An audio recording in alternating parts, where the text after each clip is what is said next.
তিন জায়গায় প্রয়োজনে মিথ্যা বলা যায়। এক নাম্বার, আপনার ওয়াইফকে খুশি করার জন্য, সে একটু এরকম না বলে একটু কৌশল করে বললে খুশি হবে, ওটা বলা যায়। দুই নাম্বার, জীবন মরণের ব্যাপার, যান বাঁচানোর জন্য একটু কৌশল করে ঘুরিয়ে বললেন, এটা জায়েজ। তিন নাম্বার, দুইজন ঝগড়া লাগছে তাদেরকে মিলিয়ে দেওয়ার জন্য কৌশল করে একটু মিথ্যা বলা, ঘুরিয়ে বলা যায়। দুইজনের মধ্যে দেখলেন যে সম্পর্ক খারাপ, একজনরে বললেন, ভাই সে তো ওই দিন আপনার ব্যাপারে অনেক প্রশংসা। কি আমার ব্যাপারে প্রশংসা? কি বললো? এই বললো আপনি নাকি এই করছেন ওই করছেন, অনেক প্রশংসা। লোকটার মন খুশি হয়ে যাবে তার ব্যাপারে, ঠিক কিনা?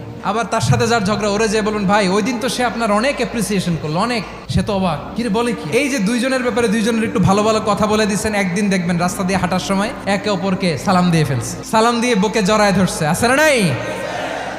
আবার মিলমিশ হয়ে গেছে। কিন্তু আমাদের স্বভাব হইলো, দুই প্রতিবেশী যদি একসাথে বসে একসাথে হাঁটে, দূর থেকে দেখলে আমাদের জলে, আছে না নাই?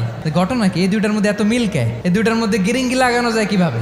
আল্লাহর কাছে তওবা করেন, এই মানসিকতার যেন আমরা না হয়, আমরা মিলিয়ে